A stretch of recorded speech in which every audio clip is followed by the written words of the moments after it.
सोलापूर महाराष्ट्राच्या राजकारणातला असा जिल्हा जिथली हवा कधी बदलेल याचा अंदाज भले भले राजकीय पंडितही लावू शकत नाहीत। आणि याच सोलापूरच्या विधान परिषदेची रणधुमाळी आता शेवटच्या टप्प्यात आली आहे। पण थांबा, निवडणूक अजून व्हायची आहे, मतदान अजून व्हायचंय, पण निकाल काय लागणार याचं चित्र आता जवळपास स्पष्ट झालंय। एकीकडे महायुतीकडून भाजपचे तगडे उमेदवार राजेंद्र राऊत मैदानात आहेत, तर दुसरीकडे राष्ट्रवादी शरद पवार पक्षाकडून वसंतराव देशमुख नशीब आजमावतायत। पण ट्विस्ट बघा, निवडणूक जाहीर झाली आणि शरद पवार गटातच उघड बंडखोरी पाहायला मिळाली। महाविकास आघाडीचे 1-2 नव्हे तर तब्बल 3 बडे आमदार आता पक्षाच्या भूमिकेवर नाराज आहेत। आकड्यांचा खेळ पाहिला तर विरोधकांचा पराभव निश्चित मानला जातोय। आजच्या या विशेष एक्सप्लेनर मध्ये आपण पाहणार आहोत की सोलापूरचा हा गड भाजपने मतदानाआधीच कसा काबीज केलाय। नमस्कार, मी प्रणया आणि तुम्ही पाहताय HPN मराठी न्यूज। शरद पवारांच्या राष्ट्रवादीला सोलापुरात इतका मोठा धक्का नेमका कुणी आणि कसा दिलाय? राष्ट्रवादी शरद पवार गटाचे माळशिरसचे आमदार उत्तम जानकर, माड्याचे आमदार अभिजित पाटील आणि करमाळ्याचे आमदार नारायणआबा पाटील यांनी पक्षाच्या अधिकृत उमेदवाराविरोधात उघडपणे आपली नाराजी व्यक्त केली आहे। नाराजीचं कारण काय तर आमदार अभिजित पाटलांचा थेट आरोप आहे की मोहिते पाटलांनी जिल्ह्यात हुकुमशाही चालवली आणि कुणालाही विश्वासात न घेता वसंतराव देशमुखांची उमेदवारी ठरवली। त्यात जुना इतिहास आडवा आलाय। पंढरपूर पंचायत समितीच्या वेळी याच वसंतराव देशमुखांनी अभिजित पाटलांच्या विरोधात भूमिका घेऊन भाजपला साथ दिली होती, ज्यामुळे तिथं भाजपची सत्ता आली। हाच राग मनात धरून अभिजित पाटील नाराज आहेत, तर दुसरीकडे करमाळ्याचे नारायणआबा पाटील यांनी तर पक्षाची लाईन पूर्णपणे झुगारून दिली आहे आणि थेट भाजपच्या राजेंद्र राऊतांचा हात पकडलाय। थोडक्यात काय तर या 3 बड्या नेत्यांच्या बंडखोरीमुळे महाविकास आघाडीच्या वसंतराव देशमुखांची नौका मतदानाआधीच डगमगू लागली आहे।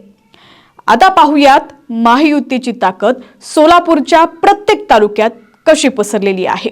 संपूर्ण सोलापूर जिल्हा यंदा भाजप उमेदवार राजेंद्र राऊत यांच्या मागे एकवटलेला दिसतोय। तालुकानिहाय समीकरण पाहिली तर विरोधकांना पळता भुईत थोडी झालेली आहे। सांगोल्यामध्ये शेकापचे बाबासाहेब देशमुख, दीपक आबा साळुंखे आणि शहाजी बापू पाटील त्रिमूर्ती भाजप सोबत। अक्कलकोटमध्येही हेच चित्र पाहायला मिळतंय, जिथं सचिन कल्याण शेट्टी आणि सिद्धराम मेहत्रे एकत्र आलेली ताकद अभेद्य। मोहोळमध्ये राजन पाटलांचा वरचष्मा महायुतीच्या बाजूने पाहायला मिळतो। पंढरपूर मंगळवेढ्यात पाहिलं तर परिचारक आणि अवताडे बंधू राजेंद्र राऊतांसाठी मैदानात आहेत। याचा अर्थ स्पष्ट होतोय, संपूर्ण जिल्ह्यातून विरोधकांकडे म्हणजेच वसंतराव देशमुखांकडे फक्त आणि फक्त माळशिरसच्या मोहिते पाटलांचा एकमेव पाठिंबा उरलेला आहे। बाकी सगळा जिल्हा महायुतीनं लॉक केलाय। राजकारण हा शेवटी आकड्यांचा खेळ असतो आणि जेव्हा आपण सोलापूर विधान परिषद निवडणुकीत विजयाचं गणित पाहतो तेव्हा विरोधकांचे पाय जमिनीवरती राहत नाहीत। चला थेट आकड्यांवरती येऊयात। महायुतीकडे स्वतःचेच 420च्या आसपास संख्याबळ आहे। त्यात आता शरद पवार गटातील नाराज आमदार आणि शेकापची मतं जोडली गेल्यास हा आकडा 550 पार जाणार असा ठाम विश्वास स्वतः राजेंद्र राऊत यांनी व्यक्त केलाय। तर दुसरीकडे शरद पवार गटाचे वसंतराव देशमुख हे जिल्ह्यात पूर्णपणे एकाकी पडलेले असून त्यांचा पराभव आता निश्चित मानला जातोय। पण ही निवडणूक आता केवळ राजेंद्र राऊत विरुद्ध वसंतराव देशमुख अशी राहिलेली नाहीये। ही निवडणूक सोलापूरच्या अस्मितेची आणि राजकीय वर्चस्वाची लढाई बनलेली आहे। ही थेट लढाई आहे मोहिते पाटील विरुद्ध पालकमंत्री जयकुमार गोरे यांच्यातली।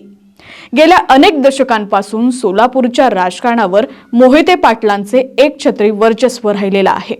लोकसभा निवडणुकीत त्यांनी हे दाखवून सुद्धा दिलं, पण भाजपने पालकमंत्री जयकुमार गोरे यांच्या माध्यमातून मोहिते पाटलांच्या याच गडाला थेट सुरुंग लावलाय। जयकुमार गोरे यांनी अत्यंत गुप्तपणे आणि सूक्ष्म रणनीती आखून शरद पवार गटाच्या आमदारांनाच आपल्या गळाला लावलंय। मोहिते पाटलांना त्यांच्या जिल्ह्यात एकटं पाडण्यात जयकुमार गोरे यांना तुर्तास तरी 100% यश आल्याचं दिसतंय। त्यामुळे ही निवडणूक जयकुमार गोरे यांच्या प्रतिष्ठेची आणि मोहिते पाटलांच्या अस्तित्वाची लढाई बनलेली आहे। तर एकूणच सोलापूर विधान परिषदेच्या या रणांगणात सध्या तरी महायुतीचं आणि भाजपचं पारडं प्रचंड जड झालंय। शरद पवार गटांतर्गत असलेली तीव्र नाराजी, स्वतःच्याच आमदारांनी उघडपणे फिरवलेली पाठ आणि महायुतीची अभेद्य एकजूट यामुळे भाजपचे राजेंद्र राऊत विजयाच्या उंबरठ्यावरती उभे आहेत, तर महाविकास आघाडीचे वसंतराव देशमुख मोठ्या संकटात सापडलेत। आता प्रश्न एकच उरतो, लोकसभा जिंकणारे मोहिते पाटील विधान परिषदेला आपला हा गड राखणार का, की भाजपचे संकटमोचक जयकुमार गोरे सोलापूरच्या भूमीत नवा इतिहास रचणार? तुम्हाला काय वाटतं? कमेंट करून नक्की सांगा। पाहत रहा HPN मराठी न्यूज।